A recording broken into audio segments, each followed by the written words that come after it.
चलो आज हम लोग बात करेंगे किसके बारे में, इसके बारे में मतलब जो अंग्रेजों की फ्रांसीसियों की जो असफलता थी ना, मतलब फ्रांसीसी लोग क्यों हार गए, फ्रांसीसियों की असफलता के बारे में हम लोग बात करेंगे कि फ्रांसीसी लोग क्यों फेल हो गए। ठीक है, फ्रांसीसी लोग क्यों फेल हो गए भारत में, कैसे अंग्रेज़ों ने उनको फेल किया, तो क्या क्या कारण थे उसके पीछे हम लोग आज डिस्कशन करेंगे। तो पहले बेसिक बेसिक तौर पर हम लोग कारण को पहले डिस्कस कर लेते हैं ना, कि क्या क्या कारण थे जिसके कारण फ्रांसीसी जो है भारत में हार गए। तो असफलता के कारण है किसके, फ्रांसीसियों के, मतलब फ्रांसीसियों का असफलता के कारण। तो पहला कारण है अंग्रेजों की व्यापारिक एवं आर्थिक श्रेष्ठता। मतलब क्या था ना कि अंग्रेजों की सफलता का यह एक कारण था कि फ्रांसीसियों की तुलना में उनकी कंपनी जो आर्थिक रूप से ज़्यादा मजबूत थी, जो उनकी कंपनी थी वो आर्थिक रूप से ज़्यादा मजबूत थी। ठीक है, कैम याद कर सकते हो, कंपनी जो है आर्थिक रूप से ज़्यादा मजबूत थी। ठीक है, उनकी कंपनी फ्रांसीसियों की तुलना में अंग्रेजों ने, देखो एक ये लाइन ये अभी रहता है कि फ्रांसीसियों की तुलना में अंग्रेजों में 1736 से लेके 56 के बीच में ज़्यादा व्यापार किया ना, और इससे उनको काफ़ी सारा मुनाफा हुआ, कम से कम 2.5 गुना के आसपास बोलते हैं, देखो लिखा हुआ भी है ना। तो 36 से लेके 56 तक अंग्रेज लोग जो है वो इस दौरान में जो उन लोग 2.5 गुना उन्हें अधिक व्यापार का फ़ायदा होता है। तो युद्ध हो, पर तब क्या होता है ना कि युद्ध हो रहा है, उस स्थिति में भी उनके पास क्या है, वो लोग व्यापार पर केंद्रित करते हैं। मतलब उनके पास इतना मतलब सोचिए कि ये है सेंटर ऑफ अट्रैक्शन व्यापार की तरफ की, इधर युद्ध चल रहा है और इधर ये लोग व्यापार में भी व्यस्त हैं, मतलब जो है अपना ध्यान नहीं भटकाए। यही इन लोग का फ़ायदा है, इसीलिए तो पैसा कमाएगा, ये लोग पैसा कमाते थे और उसी पैसे को जो है मद्रास पे युद्ध या युद्ध में हो रही, मद्रास में हो रही युद्ध में खर्च कर देते थे।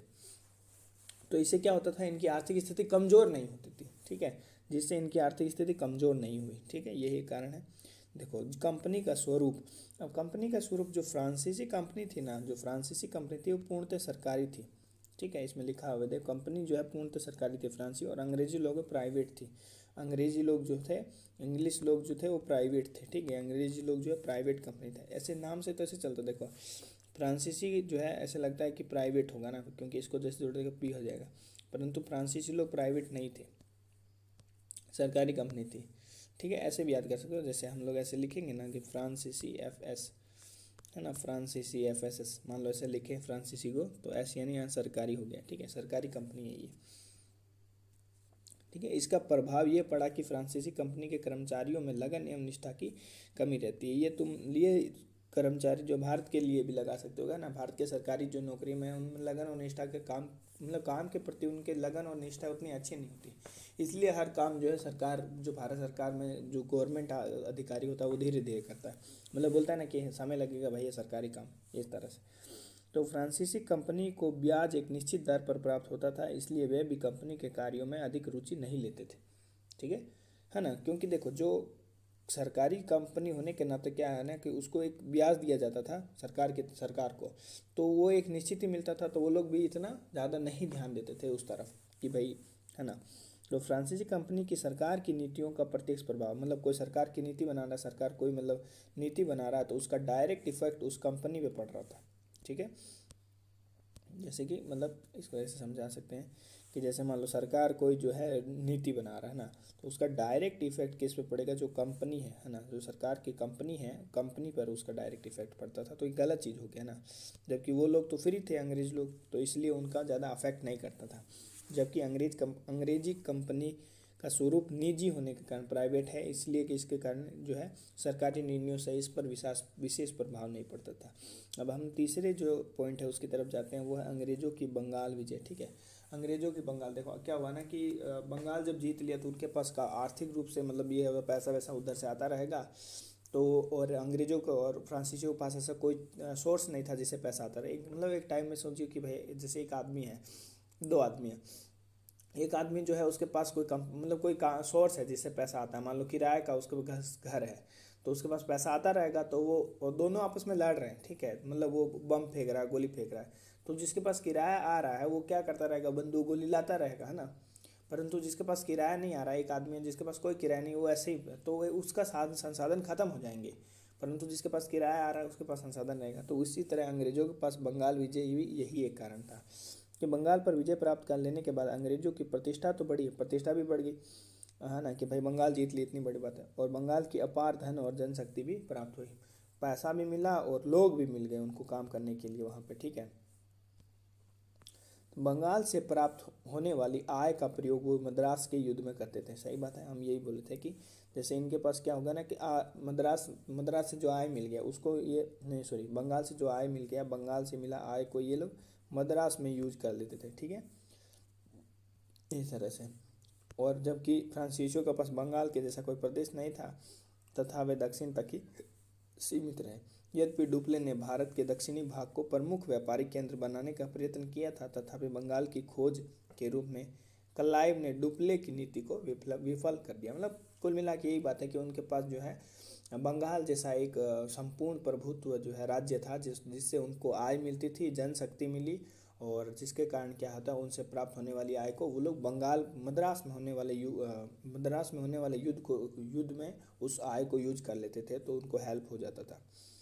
अब जो है चौथा कारण, और जो कि जिसको मेन कारण भी माना जाता है डुप्ले की फ्रांस वापसी, क्या होता है ना 1754 में, हम लोग ऐसे याद कर सकते हैं, 54 हो गया चौपट, यहाँ पे चौपट हो जाए, चौपट मतलब डुप्ले को बुला दिया, ठीक है, डुप्ले को फ्रांस से सरकार बुला लेता है। तो फ्रांसीसियों का असफलता का मुख्य कारण बना जो डुप्ले को बुलाना है। फ्रांस सरकार ने गलत निर्णय के द्वारा क्या हुआ, 1754 में डुप्ले को वापस बुला लिया, ठीक है, डुप्ले चौपट, यहाँ से काम चौपट होना स्टार्ट है। यदि वह मतलब कुछ दिन भी अगर वो भारत में रुकता ना, यदि वह कुछ दिन भारत में टिक जाता तो संभवतः फ्रांसीसियों की स्थिति वो और अच्छी कर देता, है ना। डुप्ले की वापसी के बाद फ्रांसीसियों का वर्चस्व एकदम मतलब खत्म होने लगे, समाप्त हो गया, क्योंकि भारतीय परिवेश की जितनी जानकारी उसे थी उसने उस जो अगला गवर्नर आता है काउंट डी लाली उसको नहीं थी, या किसी और को नहीं थी। मतलब उसको मतलब काफ़ी वो रंज गया था, मतलब यहाँ पे आके उसको काफ़ी चीज़ के बारे में पता चल गया था, तो वो पूरा जान रहा था इसके बारे में, जानकारी जो भारत के बारे में है, जो प्रेजेंट स्थिति थी उसके बारे में डुप्ले को ज़्यादा नॉलेज था इन कम्पेयर टू लाली। बस यही लिखा है, ठीक है। अब जो है लाली की भी कुछ बुराई करनी होगी हम लोग को, तभी तभी ना बताएंगे कि भाई जो है आगे जो आया वो ख़राब था, ठीक है। तो हम लोग लाली के बारे में बताएंगे, काउंट डी लाली ना, काउंट डी लाली, CDL, काउंट डी लाली इसका पूरा नाम था। ये 1758 में आता है, ठीक है, 54 में उसको बुला लेता है, 1754 में उसको बुला लिया जाता है। उसके 4 साल बाद जो है काउंट डी लाली आ जाता है, ठीक है, 4-5 साल माना जाता है, 1758 तक ही जो है ये आ जाता है। डुप्ले की वापसी के बाद जब काउंट डी लाली को फ्रांसीसी प्रतिनिधित्व बनाकर भारत भेजा गया, तब फ्रांसीसी अधिकारियों में परस्पर सहयोग की भावना कम हुई, क्योंकि जो है ये जो था ना, ये आदमी इतना अच्छा नहीं था, ये कटु भाषी शब्द था ना, ये बुरा बोलता था, इसको क्या कुछ से शब्द बोले थे, एक बार रुको, एक बार बात बताते हैं ठीक है। तो ये आदमी अच्छा नहीं था, मतलब कुल मिला के जो परस्पर इससे क्या होगा ना, जो अधिकारी लोग थे ना वो भी जो है हेल्प बोले कि नहीं इसके साथ काम नहीं करेंगे, तो परस्पर सहयोग जो था अधिकारियों के बीच में उसमें भी कमी आने लग गई। अब देखो ये लाली जो था ना, ठीक है, लाली जो है एक क्रोधी, अदूरदर्शी और कटु भाषी, मतलब बुरा बोलता था, कैड के बी, ऐसे याद हो, कैड के बी मतलब के से यानी क्रोधी, और एड यानी अदूरदर्शी, और के बी मतलब कटु भाषी आदमी, मतलब बुरा बोलता था, उल्टा पुल्टा कुछ बोलने लग जाता था किसी को ना। तो इसलिए क्या हुआ कि फ्रांसीसी अधिकारियों ने इसके साथ में पूर्ण निष्ठा नहीं दिखाई, नेतृत्व का हो गया कमी, तो ये हो गया। अब एक विलियम पिट की नीति है ना, विलियम पिट जो एक आदमी का नाम था, इंग्लैंड का एक युद्ध मंत्री था विलियम पिट, इसकी एक कूटनीति थी, है ना। इस कूटनीति के बारे में बताया गया है कि इसने कैसे मतलब जो है मतलब जैसे उस ये क्या करता ना कि उस समय यूरोप में फ्रांस के विरुद्ध ऐसे अभियान छेड़े जिससे उलझने के बाद वह भारत में अपनी स्थिति को नियंत्रण, मतलब जैसे होता है ना फंसा देना किसी तरफ से, जैसे स्टूडेंट को आजकल क्या बता, टीचर लोग फंसा देता है कोई कामों में, है ना। जो PG करने जाता है उनके पीछे क्या होता है कि भाई उनको अपना जो रिसर्च वर्क को ना छोड़ के कोई और काम दे देता है, तो इस तरह से जो है तुम्हारा विलियम पिट जो है इसी का ना WP विलियम पिट जो है, इसने क्या है ना कि फंसा दिया एक तरह से फ्रांस को युद्धों में, तो और उसे भारत का ख्याल नहीं है, भाई अपना ख्याल बचाएगा तब ना उसको भारत का ख्याल आएगा, भारत तो सेकेंडरी है, पहला अपने तो बचना चाहिए, तो वो युद्धों में उलझा रहा तो उसको भारत का ख्याल नहीं आया। फिर आता है यूरोपीय राजनीति के बारे में ना, यूरोपीय राजनीति, इसमें क्या होता है ना कि भारत में आंग्ल फ्रांसीसी संघर्ष के दौरान फ्रांस जो है अनेक युद्धों के साथ, जैसे फ्रांस जो है यहाँ पे है ना, जैसे कि फ्रांस यहाँ पे है, फिर इसके पास में स्पेन है, फिर पोर्टुगीज़ है, फिर बेल्जियम है, फिर तुम्हारे इधर नीदरलैंड है ना, फिर तुम्हारे इधर स्विट्ज़रलैंड है, फिर इधर जर्मनी है, तो इस तरह से जो है फ्रांस जो है बहुत सारे देशों के साथ क्या हुआ ना, उलझा हुआ रहा, अनेक देशों के साथ युद्ध में उलझा रहा। इंग्लैंड इन युद्धों में बचा रहा। देखो इंग्लैंड क्या है ना कि जैसे ये सब ज़मीन से जुड़े हैं, बट इंग्लैंड जो है इस साइड में थोड़ा सा बीच में पानी पड़ जाता है इधर में ना, तो वो क्या एक टापू या द्वीप जैसा वो है ना, इंग्लैंड जो है एक द्वीप जैसा है, जो ब्रिटिश जिसको हम लोग बोलते हैं ना, वो एक द्वीप जैसा है। तो इसीलिए बोल रहा है कि इंग्लैंड इन युद्धों से बचा रहा क्योंकि वह पृथक द्वीप के पर स्थित था। ठीक है, एक पृथक द्वीप के रूप में स्थित था। अंग्रेजों ने इस बीच अपनी सुदृढ़ स्थिति मजबूत कर ली और वो लोग लड़ने के बजाय अपना जो है पावर बचा के रखे और पावरफुल हो गए। अब अंग्रेजों में परस्पर सहयोग की भावना, ये भी खास बात है, बहुत इंपॉर्टेंट बात है कि भाई अंग्रेजों में जो है ना परस्पर सहयोग, फ्रांसीसी लोग में नहीं थी पर अंग्रेजों में नहीं थी। अंग्रेजों में बहुत सहयोग की भावना थी और भारतीयों में तुमको नहीं मिलेगी। ठीक है, लास्ट में जाते मिलेगी जब देश आज़ाद होने लगेगा। अंग्रेज अधिकारियों तथा सेनापतियों में योग्यता, वो लोग योग्य तो थे ही, साथ साथ में उन्होंने पारस्परिक सहयोग की भावना भी थी। उन्होंने इसी एकता पर बल पर फ्रांसीसियों को मात दी और फ्रांसीसियों में नेतृत्व का मुद्दा भी था कि भाई नेतृत्व कौन, जैसे कि डुप्ले कर रहा था तो बहुत बढ़िया था, काउंट डी लाली ने जो है नेतृत्व किया तो गड़बड़ कर दिया ना। और एकता का अभाव था उन लोग में, किन में, इनमें फ्रांसीसियों में, और अंग्रेजों के लिए लाभदायक सिद्ध हुआ, जो कि अंग्रेजों के लिए क्या हुआ, लाभदायक। अब FNK का मतलब क्या, सॉरी यार उबासी आ रहा है बहुत ज़्यादा। ठीक है ना, तो क्या हुआ कि फना मतलब हो गया फ्रांसीसियों में जो है नेतृत्व की कमी भी रहेगी और यानी एकता की भी कमी दिखाएगी। ठीक है, तो ये फना उसके लिए कि ये लोग बहुत ज़्यादा फना हो गए थे ना, मतलब फ्रांसीसी लोग जो है उनमें नेतृत्व का भी कमी और एकता का भी कमी, इस तरह से याद कर सकते हैं। ठीक है, अब फ्रांसीसी जल सेना का कमज़ोर होना, देखो फ्रांसीसियों के पास थल सेना तो बहुत अच्छी थी परंतु जल सेना जो है उतनी पावरफुल नहीं थी जितने अंग्रेजों के पास, क्योंकि अंग्रेजों के पास जल सेना संबंधित शक्ति भी जल शक्ति भी अच्छा थी और साथ साथ में इनको मार्गों का भी अच्छा पावर, इनका प्रभुत्व था ना। तो इस तरह से इसी में यही सब लिखा हुआ देखना, जल सेना का कमज़ोर होना, जो फ्रांसीसी लोग का जल सेना का कमज़ोर होना ये भी एक बहुत बड़ा कारण था, जिसके कारण क्या है ये लोग हार गए। ठीक है, अंग्रेजों के पास एक बहुत बड़ी जल सेना थी, है ना, बहुत बड़ी, मतलब उनके पास जो ये बड़े बड़े नाव थे। ठीक है, इस पर आदमी ये बैठे। ठीक है,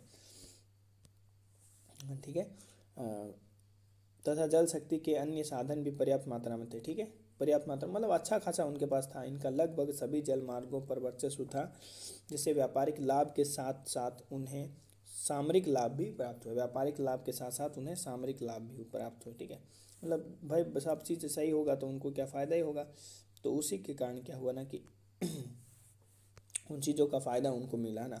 अब डोडवेल के अनुसार जो है उन्होंने बताया कि समुद्री शक्ति का प्रभाव ही मुख्य कारण था। डोडवेल ने जो है मुख्य कारण माना है इसको, समुद्री शक्ति को, कि समुद्री शक्ति का प्रभाव ही मुख्य कारण था जो अंग्रेजों की सफलता का कारण बना। यद्यपि फ्रांसीसियों के पास थल सेना थी, हम पहले बता दिए, बहुत पावरफुल थी, लेकिन उनके पास जल सेना उतनी पावरफुल नहीं थी जितनी अंग्रेजों के पास। जल सेना के अभाव में वह निरर्थक नाकामयाब हो गए, मतलब अंग्रेज हो गए कामयाब और फ्रांसीसी हो गए नाकामयाब। क्यों? क्योंकि उनके पास पावरफुल जल सेना की कमी थी, मतलब ठीक है, अभाव में। अब निष्कर्ष यही है कि भारत में अंग्रेज और फ्रांसीसियों संघर्ष के दौरान जो है फ्रांसीसियों का पराजय हो गए। पराजय का कारण ये था कि आर्थिक, राजनीतिक और सामरिक तीनों ही थे, मतलब आर्थिक पैसे भी नहीं थे, राजनीतिक भी थे और सामरिक, तीनों कारण थे। रास ऐसे याद कर सकते हो। कैसे? देखो राजनीतिक रूप से ऐसे क्योंकि जो सरकार जो है वहाँ की उसके द्वारा जो नीतियाँ बनाती है उससे सीधा फ्रांसीसी कंपनी अफेक्टेड हो गई होती। तो फिर वो जैसे डुप्ले नीति बनाई, जैसे वहाँ के फ्रांस जो राजा लोग थे फ्रांस के, उन्होंने नीति बनाई कि डुप्ले को बुला लो, तो डुप्ले को बुलाया तो ये अफेक्ट कर दिया पूरा उसको। फिर आर्थिक रूप से पैसे उतने थे नहीं इन लोग के पास, है ना। और बंगाल वो तुम्हारा ये उतने समृद्ध नहीं थे, शुरू से इतनी समृद्ध नहीं था फ्रांस जितना इंग्लैंड था समृद्ध, इसलिए। और सामरिक रूप से भी जो है ये अफेक्टेड हुए, इसलिए बोल रहा है कि तीनों तरह से ये लोग हार गए, है ना। इन सभी परिप्रेक्ष्य में अंग्रेजी शक्ति फ्रांसीसियों की तुलना में प्रभावशाली थी। इन सभी चीज़ों में देख लो, चाहे राजनीतिक, आर्थिक, क्योंकि वो प्राइवेट कंपनी थी इसलिए जो है सरकारी नीतियों का उन पर उतना प्रभाव नहीं पड़ता था। ठीक है, थैंक यू।